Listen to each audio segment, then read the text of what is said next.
Are you tired of thinking, when are things ever gonna be okay? When am I finally gonna take over my life and start doing all the stuff I tell myself I will?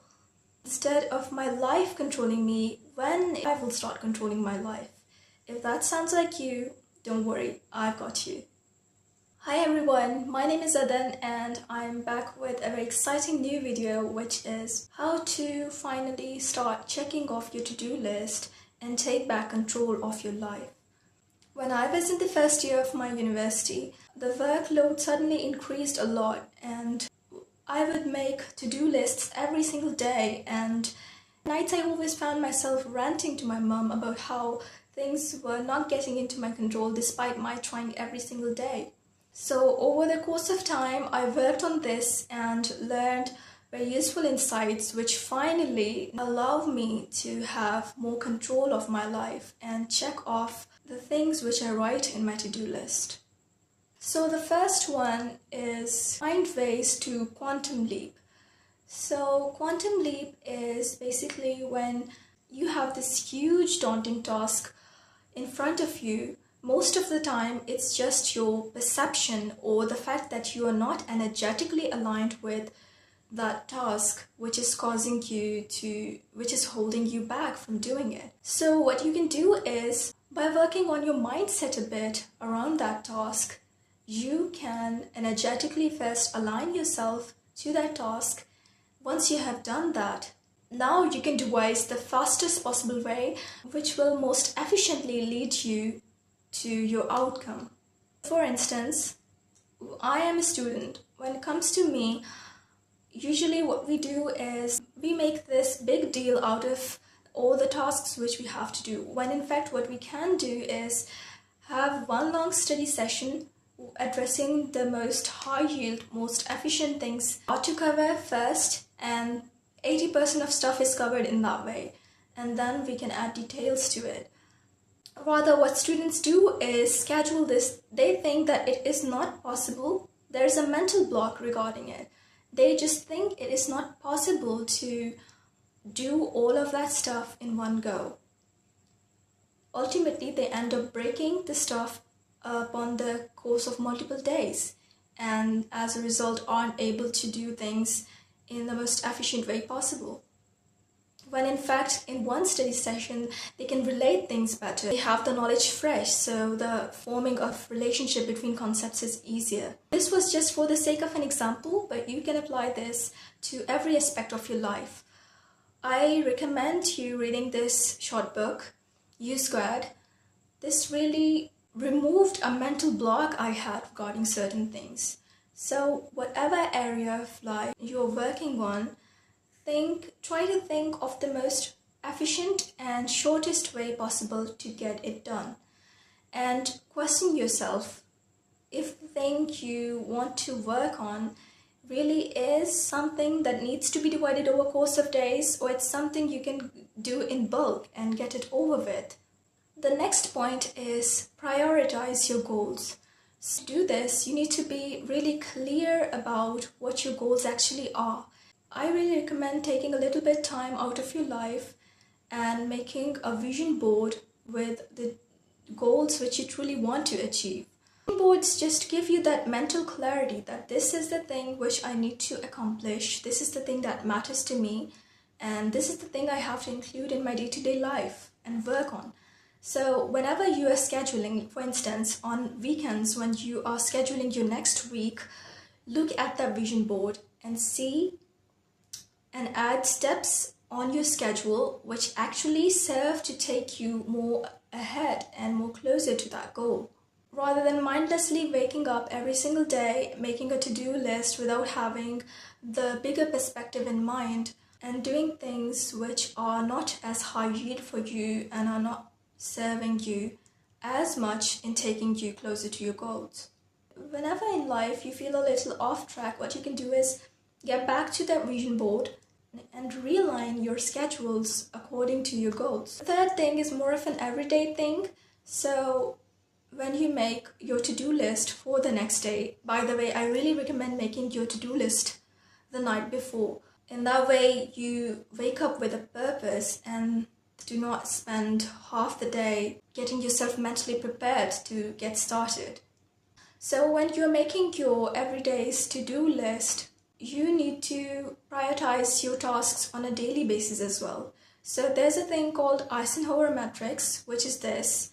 It basically is classifying list of your tasks into which are most important, which are most urgent, and then combination of these. So I do not like making it that complex. It just becomes a whole big deal for me. What I do is I do sort my lists for the day into two lists. The first one is actually the productive things which take me closer to my goal, while the second list is a list of mundane tasks which I have to do, things I just have to get done for the sake of maintenance.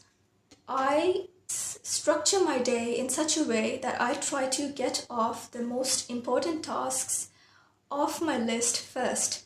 And in the breaks in between, I grab the list of extra tasks which need to be done. For instance, I have laundry on my list. So these are kind of like different nature to the actual tasks which require your mental effort. So these tasks are usually very relaxing and they serve as a kind of an efficient break as well. This might sound boring, but doing dishes is the most therapeutic kind of break you can ever have. The next point is decrease the quantity of things you add on your to-do list. So when I look back, I realized that I had a lot of stuff on my to-do list. What people do is add 10 things on their to-do list. After having a lot of days wasted, what people try to do is try to include a lot of things on their to-do list, and they end up not doing even half of them, and by the end of the day they feel really bad about themselves. When you keep not being able to achieve what you wrote on your list, it's not a one-day thing. Eventually it builds up inside you. It has such a negative impact on your confidence. Make sure you write on your list how much ever tasks you can actually handle. Let them be less, but make sure they're high yield and things which actually matter to you. The next point is have a pre-planned leisure time to look forward to. For instance, I have this Saturday afternoon.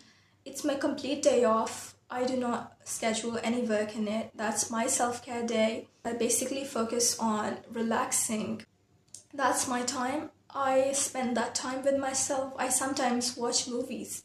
I scroll phone. So that day I'm allowed to just relax, totally wind out. When you do this, you can be more productive throughout the week without feeling too much pressure. You know that there's a break coming ahead.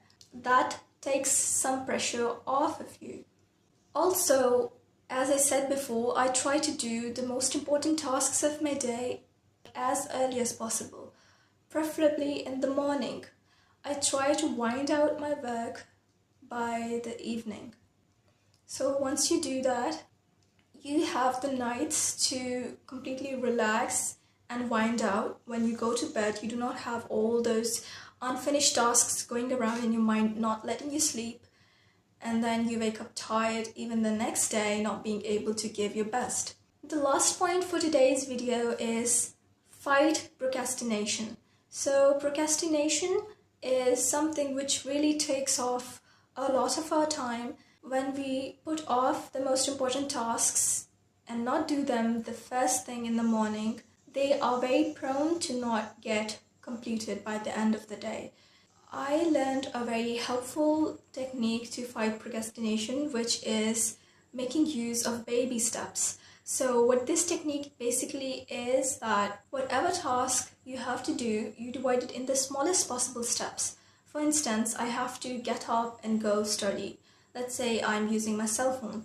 The first smallest step I can take is just turn up my cell phone. Next would be just sit up. Next could be just stand up and take a few steps towards the study. The next one can be open your book and just sit in front of it. So usually there's inertia which we face before the tasks which we have to do, Once we overcome that inertia using these baby steps and tricking ourselves into getting started, get into a flow state, and we do not want to quit once we have started.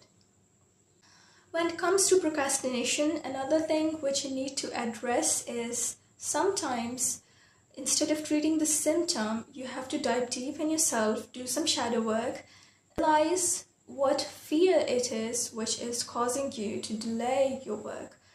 Most of the time, there's actually a certain mind block which can be in the form of fear, which is actually preventing us from doing that task. And it's making it look like this one daunting thing, which we then try to avoid. So that's also something which you can consider and can help you. If you want to know a bit more about shadow work and how to heal yourself, I will leave the link to that video in the description below, as well as on the top of this video. So that was it for today's video. I hope you found something that resonated with you, which you found really useful. So let me know in the comments down below what that was. Like, share, and subscribe. I'll see you in the next video. Till then, take care, keep glowing.